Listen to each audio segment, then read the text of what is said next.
Hi friends, ఎలా ఉన్నారు? మీరు గనుక కొత్తగా చూస్తున్నారా అయితే ఛానల్ కి సబ్స్క్రైబ్ చేసుకోండి. ఇంకా చాలా మంచి వీడియోలు వస్తాయి.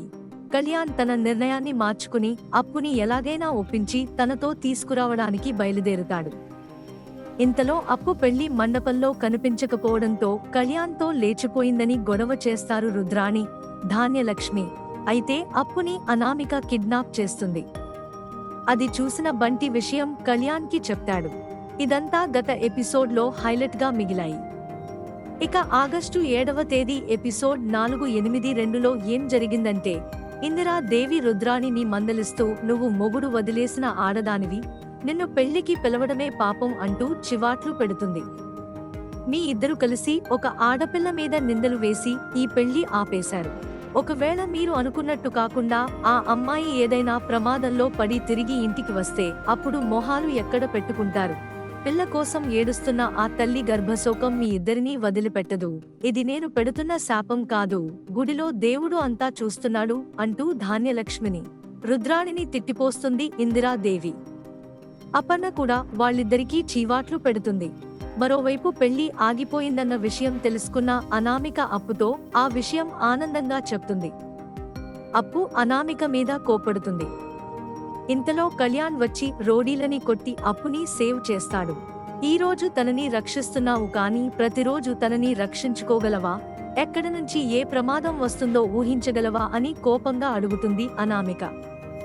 రక్షించుకుంటాను, ఒక్కసారి నా మనిషి అన్న ఫీలింగ్ నాకు వస్తే వాళ్ల కోసం ఎంత దూరమైనా వెళ్తాను అని చెప్పి అప్పుని అక్కడ నుంచి తీసుకువెళ్లిపోతాడు కళ్యాణ్. మరోవైపు కళ్యాణ మండపంలో రుద్రాణి మాట్లాడుతూ నేను ఇంటికి బయలుదేరుతాను అంటుంది.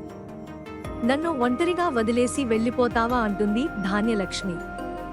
నువ్వు మాత్రం ఇక్కడ ఉండి ఏం చేస్తావు? ఈ పాటికి అప్పుకి కళ్యాణ్తో పెళ్లి అయిపోయి ఉంటుంది. ఇంటికి వస్తే దిష్టి తీయాలి కదా, ఆ ఏర్పాట్లు చేసుకుందాం పదా అని వెటకారంగా మాట్లాడుతుంది.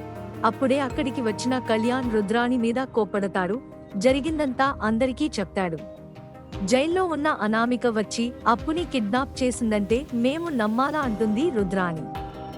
ఏం జరిగిందో మీరు చూశారా?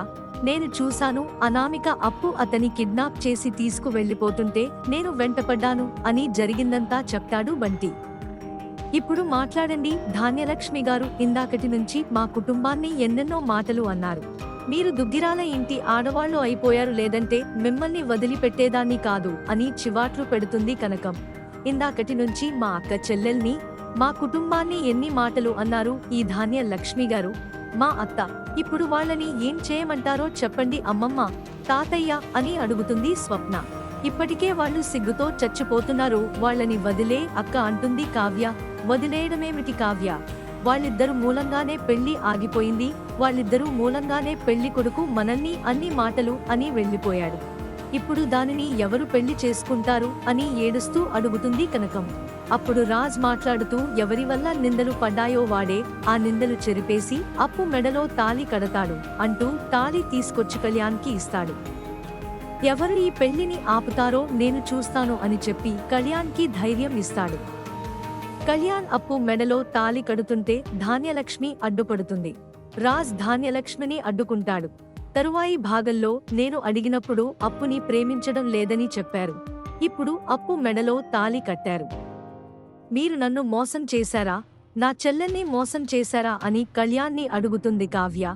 నాకు ఇష్టం లేకుండా ఈ అప్పు నా ఇంట్లోకి కోడలుగా ఎలా అడుగుపెడుతుందో నేను చూస్తాను అంటుంది ధాన్యలక్ష్మి. నేను అప్పుని తీసుకుని దూరంగా వెళ్ళిపోతాను అంటాడు కళ్యాణ్.